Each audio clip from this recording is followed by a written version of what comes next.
Hi friends, నమస్తే. నేను మీ నాగేశ్వర్ దేవులపల్లి. మీరు చూస్తున్నారు మనసేవ తెలుగు యూట్యూబ్ ఛానల్. ఫ్రెండ్స్, అయితే ఈ అంగన్వాడీ నోటిఫికేషన్ రిలీజ్ అయిన తర్వాత ఈ యొక్క ఫైల్ మీద మంత్రి సీతక్క గారు సంతకం పెట్టిన తర్వాత మనం మన ఛానల్లో ఏకంగా 5 వీడియోస్ ని ఎక్స్ప్లెయిన్ చేస్తూ పెట్టడం జరిగింది. అయితే అందులో చాలా డౌట్స్ అయితే కామెంట్ సెక్షన్ లో కామెంట్ అనేది చేయడం జరుగుతుంది.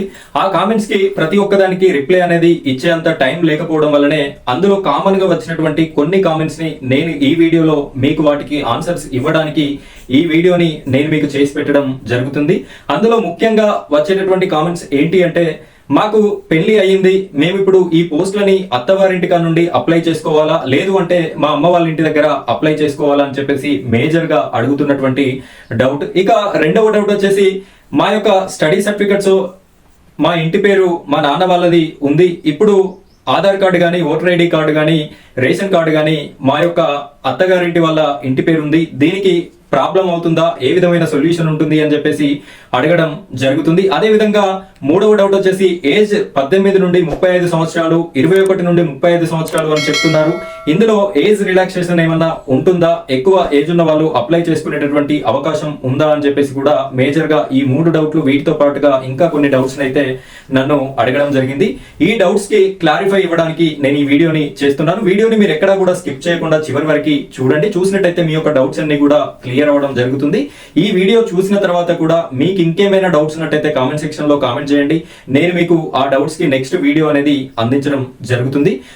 అయితే ఈ తెలంగాణ రాష్ట్రంలో అంగన్వాడీ నోటిఫికేషన్ గురించి మనం మాట్లాడుకున్నట్టయితే 14,236 పోస్టులతో భారీ నోటిఫికేషన్ అయితే రిలీజ్ కాబోతుంది. ఎమ్మెల్సీ ఎలక్షన్ కోడ్ ముగియగానే ఇందులో 6,399 టీచర్ పోస్టులు, అదే విధంగా 7,837 హెల్పర్ పోస్టులు మనకైతే ఈ యొక్క ఖాళీలలో భాగంగా చూపెట్టడం జరుగుతుంది.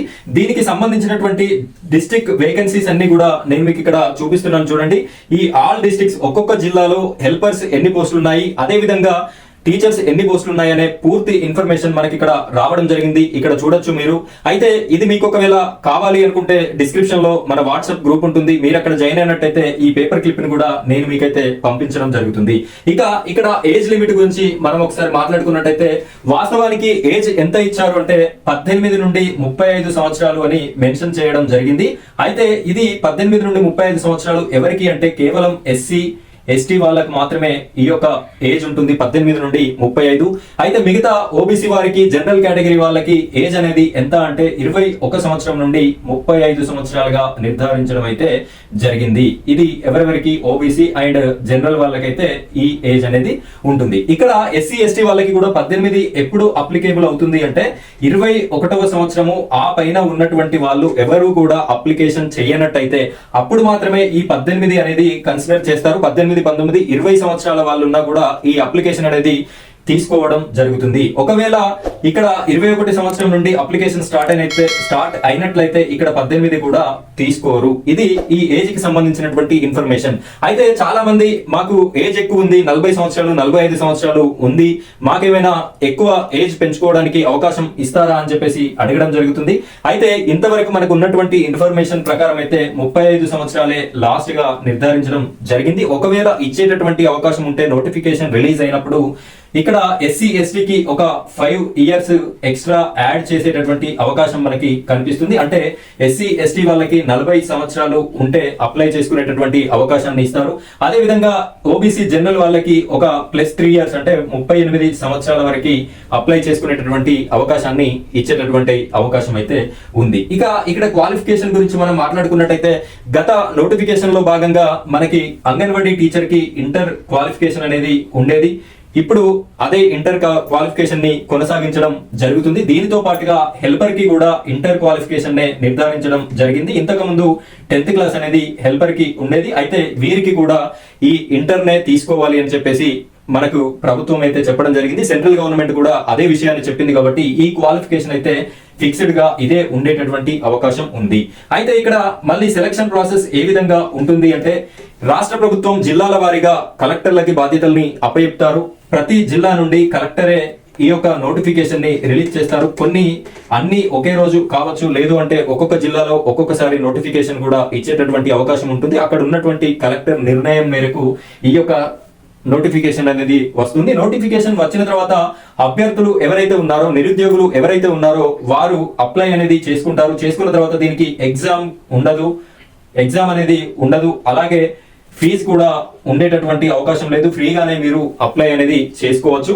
అయితే అప్లై చేసుకున్న తర్వాత మీకు ఇక్కడ క్వాలిఫికేషన్ ఇంటర్ కాబట్టి ఈ ఇంటర్ లో టాప్ మార్క్స్ ఎవరికైతే ఉంటాయో వచ్చినటువంటి అప్లికేషన్స్ లో టాప్ మార్క్స్ ఉన్నటువంటి వారిని ఉన్న పోస్టులకి అనుగుణంగా షార్ట్ లిస్ట్ అనేది చేస్తారు. ఆ షార్ట్ లిస్ట్ లో చేసినటువంటి క్యాండిడేట్స్ ని ఇంటర్వ్యూకి కూడా పిలవడం జరుగుతుంది. కలెక్టర్ ఆధ్వర్యంలో చిన్న ఇంటర్వ్యూ అనేది కండక్ట్ చేస్తారు. ఈ ఇంటర్వ్యూలో సెలెక్ట్ అయిన వారికి ఈ అంగన్వాడీ పోస్ట్ గానీ హెల్పర్ పోస్ట్ గానీ ఇచ్చేటటువంటి అవకాశం ఉంది.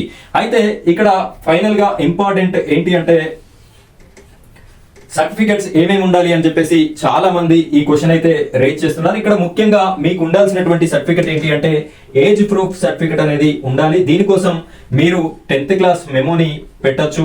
లేదు అంటే మీరు community date of birth certificate అని చెప్పేసి ఉంటుంది కదా, క్యాస్ట్ సర్టిఫికెట్ లో కూడా డేట్ ఆఫ్ బర్త్ ఇంక్లూడ్ అయి ఉంటుంది కొంతమందికి. సో దాన్ని కూడా ఏజ్ ప్రూఫ్ సర్టిఫికెట్ గా పెట్టేటటువంటి అవకాశం ఉంటుంది.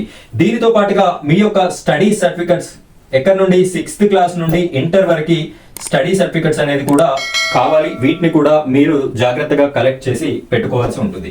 ఇక నెక్స్ట్ వచ్చేసి ఇంటర్ మెమో అనేది ఉండాలి. ఇంటర్ క్వాలిఫికేషన్ తో కాబట్టి ఇక్కడ మీకు ఇంటర్ మెమో అనేది కంపల్సరీగా ఉండాలి. ఇంకా ఎవరికైనా కాలేజీలలో ఉన్నట్టయితే దీన్ని కూడా తీసుకొచ్చుకొని పెట్టుకోండి. ఇక నెక్స్ట్ వచ్చేసి మీరేమైనా డిజేబిలిటీస్ ఉన్నట్టయితే, ఫిజికల్లీ హ్యాండిక్యాప్డ్ కానీ ఇంకేమైనా డిజేబిలిటీస్ ఉన్నట్టయితే దానికి సంబంధించినటువంటి సదరణం సర్టిఫికెట్ ఉంటుంది. ఆ సర్టిఫికెట్ ని కూడా మీరు పెట్టుకోవాల్సి ఉంటుంది. వీటితో పాటుగా రెసిడెన్సీ సర్టిఫికెట్ అనేది చాలా కీలకం ఈ పోస్ట్ ని అప్లై చేసుకోవడానికి. ఈ రెసిడెన్సీ సర్టిఫికెట్ అనేది మీరు కంపల్సరీగా తీసుకొని పెట్టుకోవాలి. తప్పనిసరిగా రెసిడెన్సీ సర్టిఫికెట్ ఉండాలి. దీనితో పాటుగా క్యాస్ట్ సర్టిఫికెట్ అనేది కూడా ఉండాలి. వీటితో పాటు Aadhaar card, passport size photos అనేది ఉండాలి. ఇవి సర్టిఫికెట్ విషయానికి వచ్చినట్టయితే ఇవైతే మీకు కంపల్సరీ ఉండాలి. ఇక అందరూ అడుగుతున్నటువంటి మేజర్ డౌట్ ఏంటి అంటే ఈ పోస్టులని ఎక్కడ అప్లై చేసుకోవాలి? మేము ఉన్నటువంటి అమ్మగారింటి కాడ అప్లై చేసుకోవాలా, లేదు అంటే మాకు పెళ్ళైంది కాబట్టి అత్తవారింటి కాడ అప్లై చేసుకోవాలా అని చెప్పేసి అడుగుతున్నారు. ఈ పోస్ట్ ని మీరు పెళ్లి తర్వాతనే అప్లై చేసుకోవడానికి అవకాశం ఉంటుంది. పెళ్లి కాని వారికి అయితే అప్లై చేసుకునే అవకాశం ఈ పోస్ట్ కి లేదు. కాబట్టి మీరు ఎక్కడ చేసుకుంటారంటే మీ వారి యొక్క స్వస్థలం ఏదైతే ఉంటుందో ఆ యొక్క గ్రామంలోనే ఈ పోస్ట్ ని అప్లై చేసుకోవడానికి అవకాశం ఉంటుంది. ఆ గ్రామంలో వేకెన్సీ ఉంటేనే మీరు అక్కడ పోస్ట్ ని అప్లై చేసుకోగలుగుతారు. ఇక్కడ వేకెన్సీ లేదు, మా పక్క గ్రామంలో వేకెన్సీ ఉంది, మేము అక్కడికి వెళ్ళి అప్లై చేసుకోవచ్చు అంటే అలాంటి పరిస్థితి అయితే లేదు. మీకు అంగన్వాడీ టీచర్ ఖాళీగా ఉంటే అంగన్వాడీ టీచర్, అంగన్వాడీ హెల్పర్ ఖాళీగా ఉంటే అంగన్వాడీ హెల్పర్ కేవలం మీ గ్రామంలో మాత్రమే అప్లై చేసుకోవడానికి అవకాశం ఉంటుంది. మీ పుట్టిన స్థలంతో గానీ మీరు చదువుకున్న స్థలంతో గానీ ఎలాంటి సంబంధం లేకుండా మీ వారి యొక్క స్వస్థలంలోనే ఈ పోస్ట్ ని అప్లై అనేది చేసుకోవచ్చు.